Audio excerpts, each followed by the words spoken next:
Federico Fellini's 1960 film La Dolce Vita is without argument an iconic masterpiece of Italian cinema. Its vibrant portrayal of Rome's morally destitute cafe society brilliantly illustrates the existential quandary of modern urban culture and the difficulty of finding meaning in an increasingly materialistic society. An important underlying aspect of this society is the lack of a moral framework based in Catholicism, something that had previously been symptomatic of the Italian character. The modern city has seemingly done away with the principles of Catholic morality, with characters engaging in adultery, idolization, and other debaucheries. Yet the film is littered with religious imagery and its traditional icons, as well as more exaggerated ones. Fellini does this to emphasize how religion has been relegated to another form of leisure, separated from the principles it once stood for. People are still drawn to it, but not because of faith. Fellini wonderfully captures this discrepancy between attractions to symbols of faith, without regard for their spiritual value, in the film's opening scene.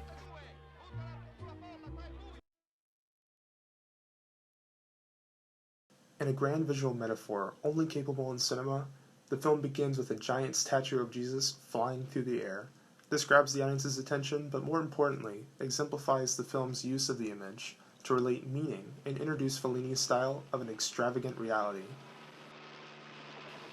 The shot brilliantly combines three facets of Rome's identity: its past, as seen with the aqueduct, its present, the helicopter, and its Christian identity as the home of the Roman Catholic Church, with the statue. In doing this, Fellini lets the audience know that all three will come into play during the course of the film, as the following shots will further illustrate.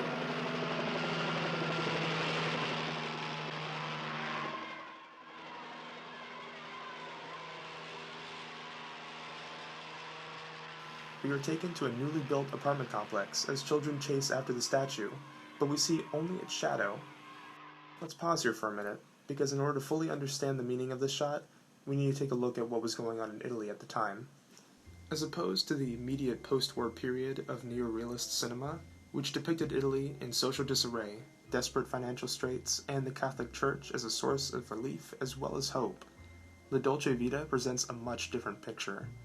The Rome shown here is a Rome of economic comfort and social leisure. The film was made at the height of what is now known as Italy's economic miracle.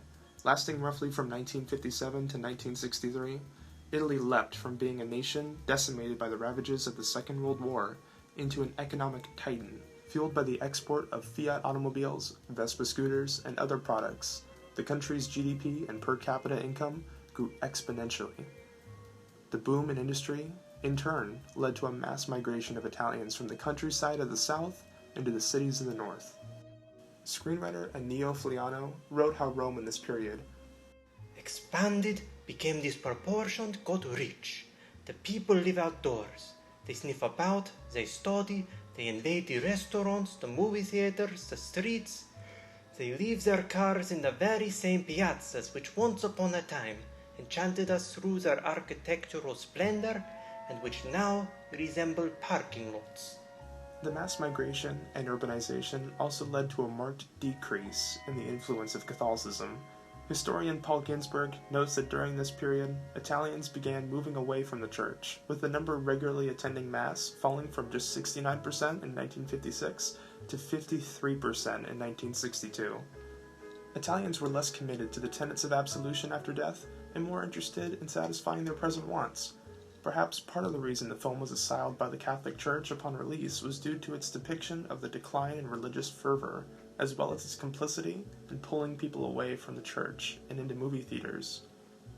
Although arguably guilty of the latter, what Fellini presents is not a decline in the Catholic Church, but a decline in the reverence and religiosity of the images associated with the church. Fellini's gaze sees a society which still holds a keen interest in religious symbols, but not in the meaning of them. To the modern populace, religion is a spectacle, if not entertainment, not unlike the role of cinema in modern society. Shall we regiate companies? It is not in Rome. It is in Florence. Oh. Now with a better understanding of the time, let's take a look back and examine the information Fellini is giving us. We are outside newly built housing complexes on the outskirts of the city, the kind many migrants moved into from the countryside. Children, a sign of future generations, are chasing after the statue. We are only shown its shadow upon one of the apartment buildings. This shot provides a dual meaning. First, religion acts as a spectacle, a kind of entertainment for the children chasing after it. And while there has always been some level of spectacle to Catholicism, like the rousing depiction of Christ's passion and festivities surrounding its holy day, it was a means to hook people's interest for the lessons of life and temperance it had to preach. Thus, the second meaning in the shadow is how future generations of Italians will grow up in the shadow of the faith. The spectacle remains, but no longer the body of them.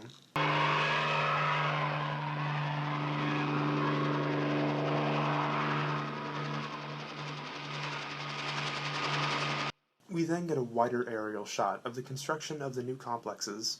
Fellini is acknowledging the vast increase in both population and industry, which, as mentioned earlier, were the two sides of the double-edged sword that slashed Catholicism's influence and gave rise to the consumer culture depicted in the film. This is reinforced by the two construction workers literally waving goodbye to Christ. It is interesting that although the statue is quite large, it always is seen at a distance, and seems diminutive compared to the city's surroundings. Fellini was one of the first to utilize a helicopter for filming, and doing so allowed him to give the sense of the immensity of the surroundings, but smallness of the statue, a further implication of Christianity's diminished role in society. We are then taken to the top of one of the apartment complexes, and we hear the first comprehensible dialogue of the film. Che cos'è? Guarda, è Gesù. Ma dove va?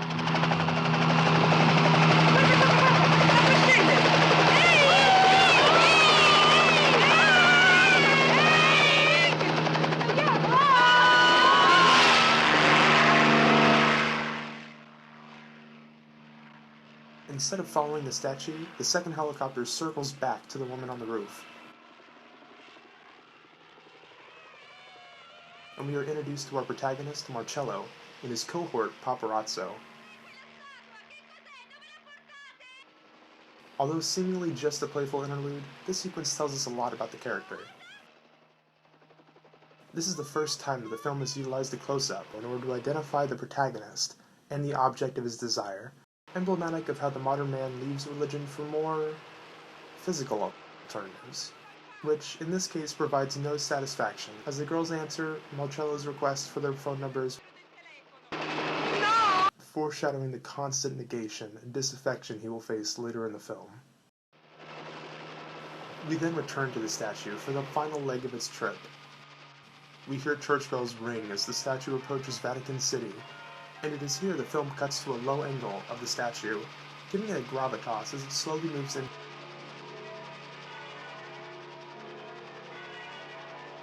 And moving closer to the statue, then to the crowd, as the statue seemingly gazes at the people below. This simple intercutting implies a meditation on what God thinks of people, and vice versa. We seem to get the answer with the next shot.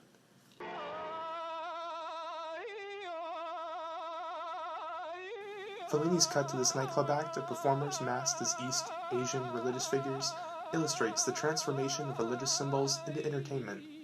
It has now become a show in which interest is drawn from the performance, and not the underlying ethics or promise of hope traditionally derived from faith.